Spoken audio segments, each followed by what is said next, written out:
আল্লাহ তাআলার বান্দা ছিল, যেই বান্দা তার বন্ধুদেরকে সাথে নিয়ে আল্লাহ তাআলার ঘরের হজ পুরা করার জন্য রওনা দিচ্ছেন। আল্লাহ তাআলার এক বান্দা রবি, আল্লাহ তাআলার এক বান্দা রবি উমরা করার জন্য তার বন্ধুদের সাথে উমরা করার জন্য রওনা দিয়ে দিচ্ছেন। হঠাৎ করে তার চোখের সামনে পড়ল একটা মা, যেই মাটার শরীরের মধ্যে কাপড় চোপড় খুবই জীর্ণ শীর্ণ, মনে হচ্ছে অনেক দিন যাবৎ কিছুই খাইতে পারে না, অভাব অনটনে দিন কাটাইতেছে। মহিলাকে দেখতেছে, যেই মহিলা অভাবের অনটনের কারণে একটা মরা গরু রানকে কাটতে রান থেকে কিছু গোশতের টুকরা বের করে তার একটা থলির মধ্যে ভরলো। কিসের মধ্যে ভরলো? একটা মরা গরুর রান থেকে গোশত কেটে তার থলির মধ্যে ভরলো, ব্যাগের মধ্যে ভরলো।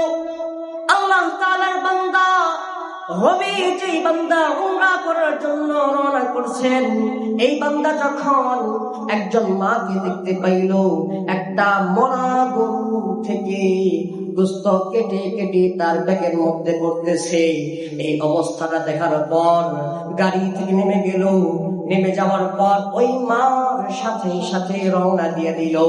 ওই মা কোথায় যায় তাকে চোখের ইশারায় রাখতেছে আর দেখতেছে সে কোথায় যায়। আব্দুল্লাহ ইবনে রবি, আল্লাহ তাআলার বান্দা রবি, মহিলার পিছু নেওয়ার পর মহিলাকে দেখতে পাইল। মহিলা খুব জীর্ণ শীর্ণ একটা ঘরে প্রবেশ করার পর মহিলা ওই গোশতকে রান্না করার জন্য পাতিলার মধ্যে পড়তেছে।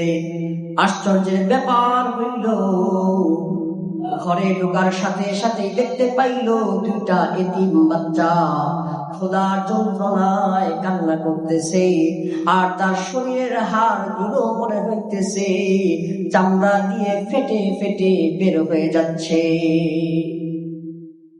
এতিম দুইটি বাচ্চাকে দেখতে পাইল, যেই বাচ্চা দুটির হাড়গুলো মনে হচ্ছে চামড়া দিয়ে বের হয়ে যাবে।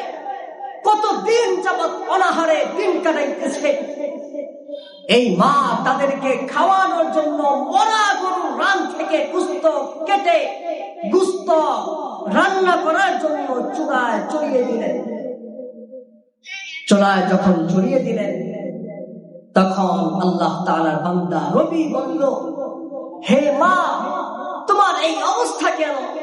তুমি মরা গরুর থেকে গোশত কেন কেটে আনলা?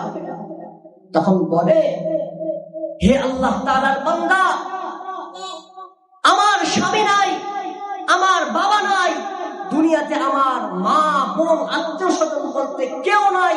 একজন স্বামী ছিল, দুটি বাচ্চা জন্ম দেওয়ার পর ইন্তেকাল করেছেন। আমার অবস্থা এমন হয়ে গেছে, আমি এত দুর্বল, অন্যের বাড়িতে কাজ করে আমি আমার পেটে আহার দিব, আমার সন্তানকে একটু আহার দিব, এমন সামর্থ্য আমার নাই। নাউযুবিল্লাহ।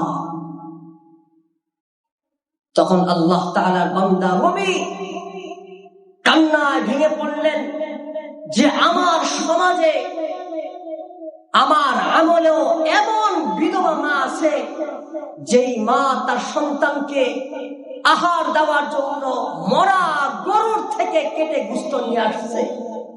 তখন আল্লাহ তাআলার বান্দা রবি তার ব্যাগের থলিতে যেই টাকা ছিল উমরা করার জন্য, এই সমস্ত টাকা এই মাকে দিয়ে দেয় আর বলে যে আমি আমার ঠিকানা তোমাকে দিয়ে দিলাম, এই টাকা শেষ হওয়ার পর তুমি আমার ঠিকানা মতো আমার বাসায় যাইবা, আজ থেকে তোমার সম্পূর্ণ দায়িত্ব আমি নিয়ে নিলাম। সুবহানাল্লাহ।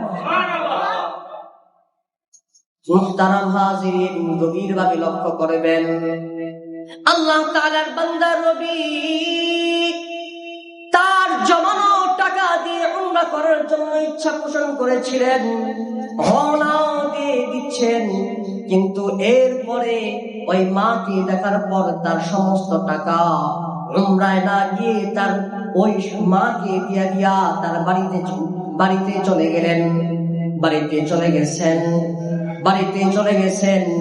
তার যে বন্ধু বান্ধব ছিল, ওই বন্ধু বান্ধব ঠিকই উমরা করতে গিয়েছেন, উমরা করেছেন। তার বন্ধু বান্ধব উমরা ঠিকই করেছেন। আজীব ব্যাপার, উমরা করার কিছুদিন পর হঠাৎ বন্ধু বান্ধব বাসায় আসছেন। বাসায় আসার পর যে আল্লাহ তাআলার বান্দা রবি উমরা করার জন্য যায় নাই, ওই রবির সাক্ষাতে আসার পর বলতেছে, ও আল্লাহ তাআলার বান্দা, আমার বন্ধু রবি, শোনো শোনো শোনো, তোমাকে তো দেখলাম তুমি তোমার সমস্ত টাকা ওই এতিম বাচ্চাদের মা, বিধবা মাকে দিয়ে দিয়া বাসায় চলে গেলা, কিন্তু আমরা যখন উমরা করতেছিলাম, উমরা করার সময় দেখতে পাইলাম, আমরা যখন তাওয়াফ করি তখন তুমিও আমাদের সাথে তাওয়াফ করো। সুবহানাল্লাহ। আমরা যখন তাওয়াফ করতেছি তুমিও তাওয়াফ করো। আমরা অবাক হয়ে গেলাম যে তোমাকে তো বাসায় রেখে আসছি, তুমি তাওয়াফ কিভাবে করতেছ? আমরা তোমাকে ধরতে চাই, কিন্তু তোমার ছোঁয়া পাই না, কিভাবে যেন অটোমেটিক তুমি আমাদের থেকে দূরে সরে যাও। আমরা তোমাকে ধাওয়া করতে না পায়া আজকে তোমার বাসায় আসছি, তোমার সাক্ষাতে তুমি বাড়িতে আসো কিনা দেখার জন্য। সুবহানাল্লাহ। মুহতারাম হাজিরিন, ঘটনাটা অনেক লম্বা, শর্টকাটে আপনাকে একটা মেসেজ দিতে চাইলাম যে উমরা করার জন্য যে রবি উমরা করার জন্য টাকা জমায়া উমরা করার জন্য রওনাও দিয়ে দিয়েছিলেন, কিন্তু পথের মধ্যে ওই বিধবা নারীকে দেখার পর তার সমস্ত টাকা দিয়ে দিছে। অর্থাৎ আল্লাহ তাআলার রাস্তায় দান সদকা করেছে। তো আল্লাহ তাআলা সে যে উমরা করার নিয়ত করেছিল, এই উমরা করার নিয়তটাকে আল্লাহ তাআলা এমন ভাবে কবুল করেছেন যে ওই রবির পরিবর্তে একজন ফেরেশতা দিয়া উমরা করার যে হুকুম করো, সমস্ত হুকুম করো ওই রবির সুরত ধরায়া করায় দিয়েছেন। সুবহানাল্লাহ। মুহতারাম হাজিরিন, এই জন্য কিছু সময় উমরার টাকাও যদি আল্লাহ তাআলার রাস্তায় দিয়া দেন, তাহলে ওই উমরা যে করার নিয়ত করেছিলেন, আল্লাহ তাআলা আপনার সুরত ধরায়া আল্লাহ তাআলা উমরার কাজগুলো আঞ্জাম দিয়া দিবেন। সুবহানাল্লাহ। এই জন্য মুহতারাম হাজিরিন, কিছু সময় উমরা না করেও উমরার জমানো টাকাও আল্লাহ তাআলার রাস্তায় দেওয়া উচিত, ঠিক না ঠিক? এই জন্য মুহতারাম হাজিরিন, আমি আপনাদেরকে বলবো, এই যে মসজিদ নির্মাণাধীন চলছে, আর কিছু বাকি আছে, আপনি আপনার জমানো টাকা থেকে যদি আল্লাহ তাআলার এই ঘরে দান করেন, আরে বলেন তো দুনিয়ার মধ্যে আল্লাহ তাআলার ঘর বানানোর মতো সৌভাগ্য কয়জনের হতে পারে? এর চেয়ে বড় মহৎ কাজ আর কি হতে পারে বলেন? দুনিয়ার মধ্যে যত নবী আম্বিয়া আলাইহিস সালাম আসছে, তাদের সবার অন্যতম একটি কাজ ছিল দুনিয়ার জমিনে আল্লাহ তাআলার ঘর নির্মাণ করা।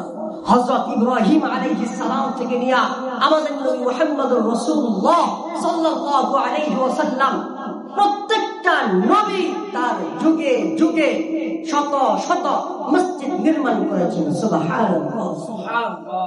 আমাদের নবী মুহাম্মদুর রাসূলুল্লাহ সাল্লাল্লাহু আলাইহি ওয়াসাল্লাম মক্কা থেকে মদিনায় হিজরত করেছেন, একদিন পরেই মসজিদে কুবা নির্মাণ করেছেন, ঠিক না ঠিক? মুহতারাম হাজিরিন, হযরত ইব্রাহিম আলাইহিস সালাম মসজিদে হারাম মক্কা, মসজিদে হারাম বাইতুল্লাহ আল্লাহ তাআলার ঘর নির্মাণ করেছেন, মসজিদে আকসা আল্লাহ তাআলার ঘর নির্মাণ করেছেন, ঠিক না ঠিক? মুহতারাম হাজিরিন, দুনিয়ার মধ্যে সবচেয়ে গুরুত্বপূর্ণ আল্লাহ তাআলার কাছে পছন্দনীয় কাজ হলো মসজিদ নির্মাণ করা। আর এই মসজিদ নির্মাণের কাজে যদি আপনার টাকা দিতে পারেন, তাহলে এর চেয়ে সৌভাগ্যের বিষয় আর দ্বিতীয় অন্য কোনো একটা হতে পারে না, ঠিক না? এই জন্য তারা হাজির, আল্লাহ তাআলার ঘর আল্লাহ তাআলা আঞ্জাম দিবেন, উসিলা তো আমরা, ঠিক না?